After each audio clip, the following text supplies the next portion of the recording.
A single unmarked ceramic drinking mug sits on a cluttered wooden desk inside a freezing concrete dormitory room. It is a perfectly ordinary, unremarkable object situated in an exceptionally elite space. Outside the frost-covered windows, the bitter winds of a Beijing winter sweep across the sprawling campus of Tsinghua University, a formidable academic fortress reserved exclusively for the absolute apex of the nation's youth. Inside room 114, the air is thick with the inescapable, suffocating intimacy of 4 students sharing 15 square meters. There is no privacy. There are no locked cabinets. There is only the overlapping proximity of rising ambition, complex chemical equations, and quiet resentments. Soon, a young woman with a brilliant polymathic mind will walk into this room and lift this mug to her lips. She will not taste anything bitter. She will not smell any chemical anomaly. The water will feel entirely normal. Yet within weeks, her hair will fall out in massive clumps. Her nervous system will systematically collapse. Her formidable, celebrated intellect will permanently regress to that of a highly dependent child.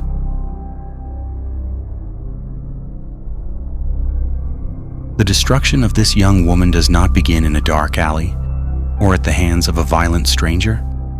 It begins precisely here, in the quiet, unguarded space among academic peers, where an invisible element is silently weaponized and where political royalty quietly intersects with lethal ambition.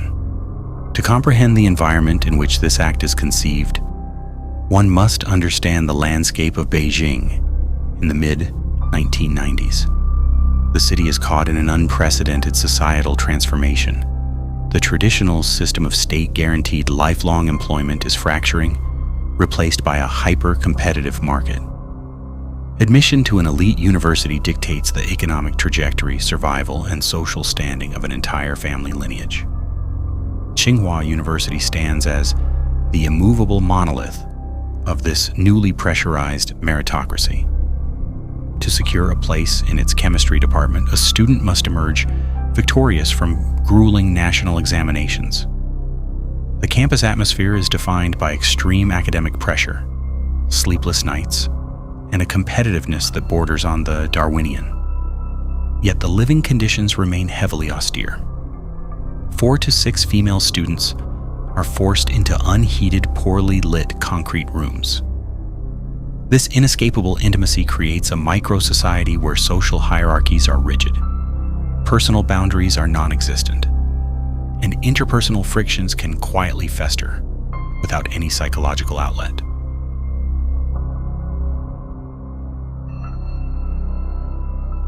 Into this claustrophobic pressure cooker enters Zhu Ling. Born in late 1973 into a highly respected intellectual household, she is the embodiment of the Renaissance ideal within the demanding educational system. Her father is a brilliant seismologist. Her mother, the daughter of an underground intelligence officer. Zhu Ling navigates the intensely rigorous physical chemistry curriculum with apparent ease. Yet her exceptionalism extends far beyond the sterile environment of the laboratory. She is a recognized national athlete in swimming, possessing immense physical vitality. She is also a virtuoso of the guqin, an ancient, highly complex zither, and a star member of the university's folk music band. To her professors and peers, she radiates promise, beauty, and intellect. However, this brilliance carries a profound, unspoken weight. 5 years earlier, her older sister vanished without a trace during a university outing. Her lifeless body was found at the base of a sheer cliff, a death ruled an accidental fall by local police. Zhu Ling is not just an exceptional student.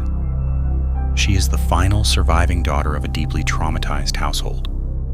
In late 1994, the pristine academic environment shatters. The sterile corridors of Peking Union Medical College Hospital, widely regarded as the premier medical institution in the country, are filled with an unusual creeping sense of defeat. Zhu Ling lies in a hospital bed, enduring an agonizing, unexplained physical deterioration. It begins with severe, unexplainable stomach cramps. This is rapidly followed by excruciating neuropathy, a burning agony radiating through her entire body that defies standard analgesics. Then comes the sudden, profound alopecia. The elite medical staff are entirely baffled. The initial diagnostic framework focuses strictly on naturally occurring phenomena. There are whispered theories of Lyme disease, hushed speculations regarding obscure autoimmune disorders, and endless clinical tests for viral infections. The narrative is framed firmly as a tragic, unavoidable encounter with a phantom pathogen. The hospital administration, driven by institutional pride, allegedly claims a lack of specialized facilities to conduct toxicology tests and refuses to outsource them. They definitively inform the desperate family that toxicity can be ruled out. This decision costs critical, irreversible months as an invisible poison continues to silently dismantle the young woman's nervous system.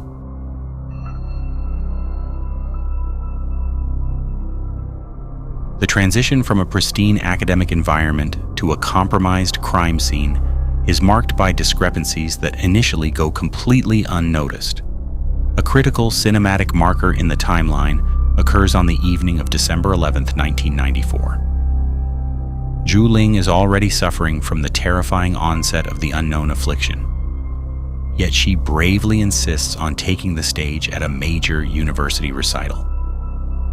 She performs the highly complex Guqin piece, Guangling San, an ancient melody filled with intense, martial energy that tells the story of an assassination. She executes the piece brilliantly, receiving rapturous applause from the audience. She smiles while her internal organs are secretly collapsing. According to later analyses, this public triumph may have inadvertently sealed her fate. Demonstrating resilience and continuing to receive public adulation despite the initial attack, allegedly drove a hidden observer to absolute fury, prompting a return to the laboratory for a second catastrophic dose.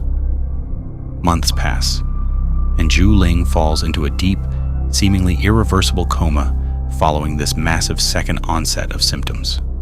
The cracks in the official medical narrative shatter completely, not within a Beijing hospital, but across the emerging global digital frontier. It is early April 1995. A former middle school classmate named Beijing, studying mechanics at a rival university, grows desperate for answers. He turns to a nascent, largely untested technology. He translates Zhu Ling's baffling clinical symptoms into English and broadcasts an urgent SOS across the early global Usenet network. It is the first recorded instance of large-scale internet crowdsourcing in the nation's history. The response from the international medical community is overwhelming and immediate. Among the very first to recognize the exact nature of the affliction is Dr. John W. Aldous, a medical officer stationed at the United States Embassy in Beijing. Dr. Aldous, alongside dozens of toxicologists across the globe, responds with a singular, terrifying diagnosis. It is not an illness. It is heavy metal toxicity. Specifically, the symptoms perfectly align with thallium. This digital intervention violently pivots the narrative from a medical tragedy to a criminal investigation, revealing that the greatest threat to the young woman was not a failing immune system, but an enemy hiding in plain sight.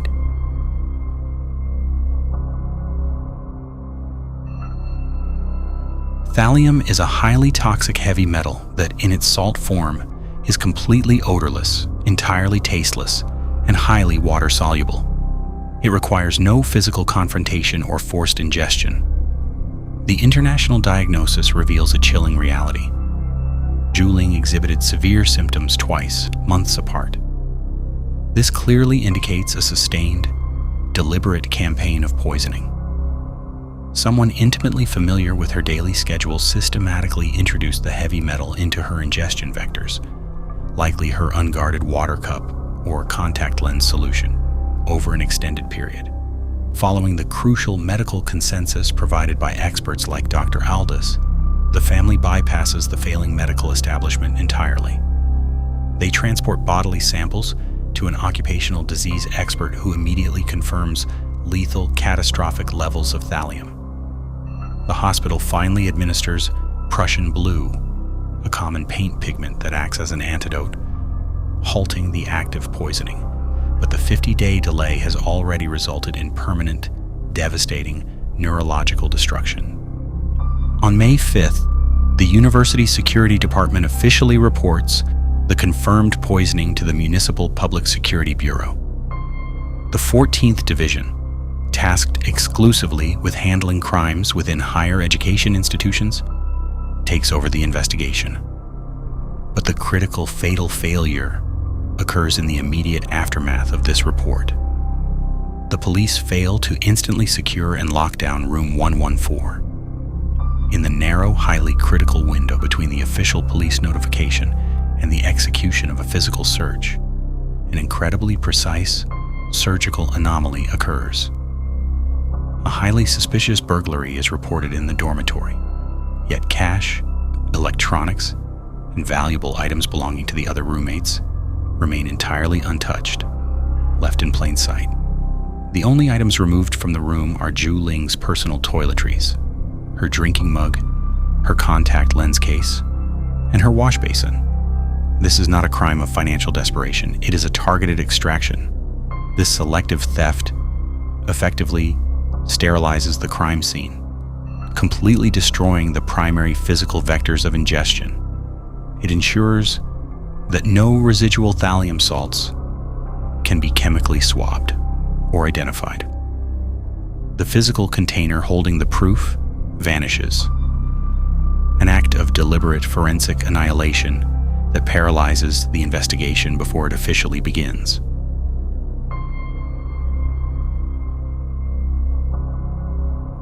With the physical evidence cleanly excised from the environment, the focus of the investigation shifts toward access, capability, and motive.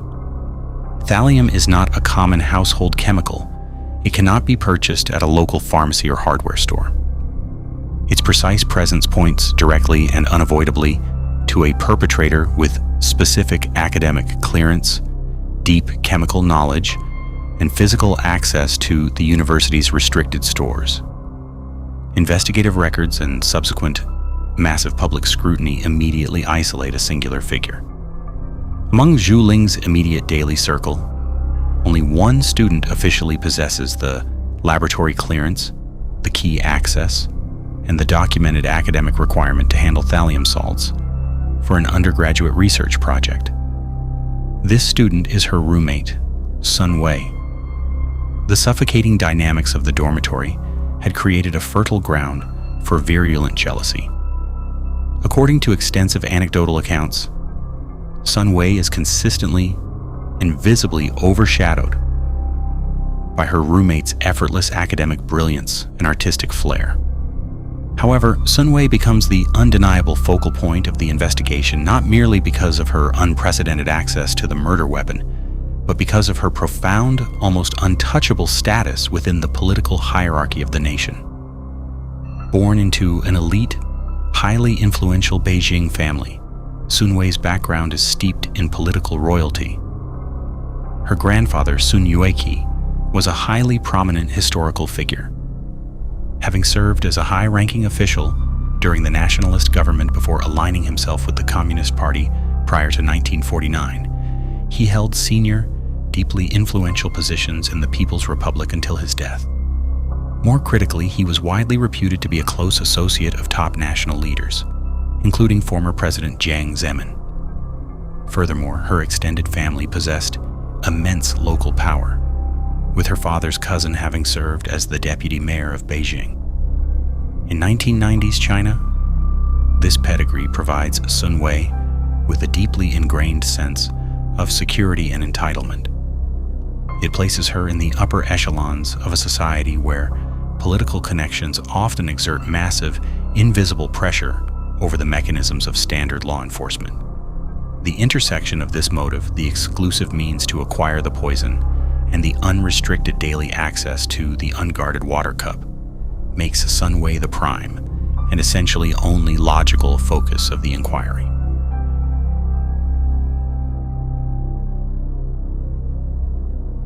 The immense political gravity of Sun Wei's lineage begins to visibly warp the mechanics of the criminal justice system. The investigation stalls completely. It takes nearly 2 agonizing years for the authorities to bring the primary suspect in for formal questioning. Under the strict regulations of the criminal procedure law at the time, police can only hold a suspect for a continuous 8-hour period without formally pressing charges. On the morning of April 2, 1997, the interrogation begins. It lasts exactly 8 hours. Sun Wei is questioned by the lead investigator, calmly signs the interrogation transcript, and is subsequently retrieved by her highly influential family and taken home. This is the first and only time the police officially question a suspect in the case. She never confesses. Without a confession, and with the primary physical evidence destroyed by the highly convenient dormitory burglary, the legal apparatus grinds to a permanent halt, seemingly paralyzed by the immense power of the suspect's family tree. The lead investigator, constrained by the sterilized crime scene and the political realities of the era, cannot proceed. In August 1998, authorities quietly and internally close the investigation. According to later statements, the police officially lift Sun Wei's status as a criminal suspect, explicitly conceding a lack of evidence. Outrageously, the desperately waiting family of the victim is never formally notified of this closure. They learn of it much later, essentially by accident, as the bureaucratic machinery silently yet washes its hands of the unresolved crime. This leaves an inescapable impression that profound political connections successfully insulated the perpetrator from justice. The decades that follow are defined by a haunting, absolute divergence in realities. For Zhu Ling, survival is not a recovery, but a prolonged, agonizing stasis trapped inside a rapidly failing body. The thallium leaves her entirely stripped of her autonomy. Her brilliant intellect is reduced to a childlike state. She loses her vision, her ability to walk, and her capacity to speak. Her parents, aging and enduring their own physical decline, transform into full-time, relentless caregivers, meticulously managing her severe complications for 29 years.